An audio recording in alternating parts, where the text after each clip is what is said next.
जामनेर नगर परिषदेत 2 ते 4 दिवसांपूर्वीच उमेदवाराला कॉलर पकडून अर्ज माघार घ्यायला लावल्याचा व्हिडिओ व्हायरल झाला होता।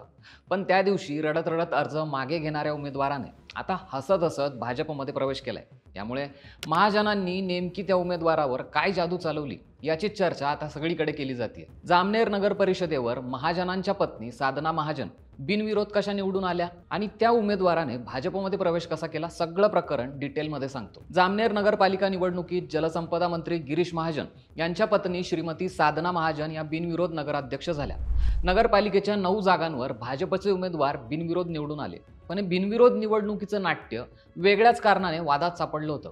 माघारीच्या दिवशी भाजपच्या कार्यकर्त्यांनी दबाव तंत्र वापरलं। विरोधी उमेदवारांची कॉलर पकडून माघार घ्यायला त्यांना भाग पाडलं गेलं।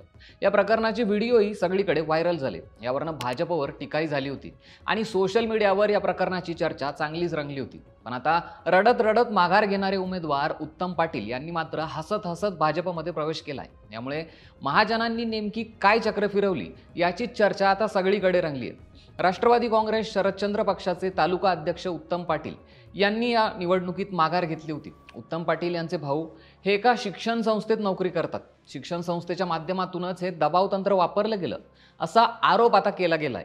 त्या दिवशी उत्तम पाटील माघार घेताना अक्षरशः रडत रडत निवडणूक कार्यालयातून बाहेर पडले। पण शरद पवार गटाचे राष्ट्रवादीचे स्थानिक नेते दिलीप खोडपे यांनीच त्यांना आधार दिला होता आणि त्यांची समजूत काढण्याचे प्रयत्न करण्यात येत होते। यामुळे या प्रकरणाची राज्यभरात चर्चा केली गेली।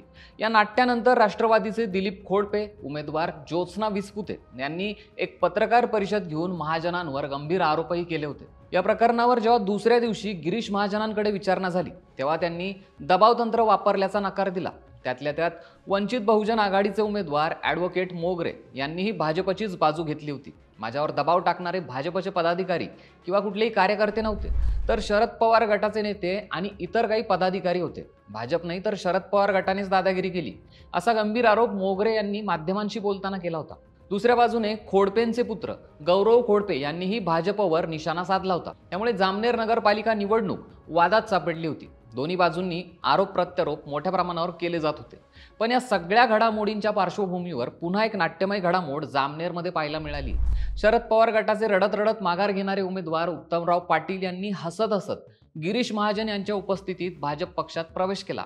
त्यांच्या या भाजप प्रवेशासाठी नेमकी महाजनांनी कुठली सेटिंग लावली, महाजनांनी नेमकी काय जादू केली याची चर्चा आता रंगली आहे। या प्रकरणावर तुमच्या प्रतिक्रिया काय कमेंटमध्ये नक्की कळवा आणि असेच व्हिडिओ पाहण्यासाठी सरकारनामाला सबस्क्राईब करायला विसरू नका।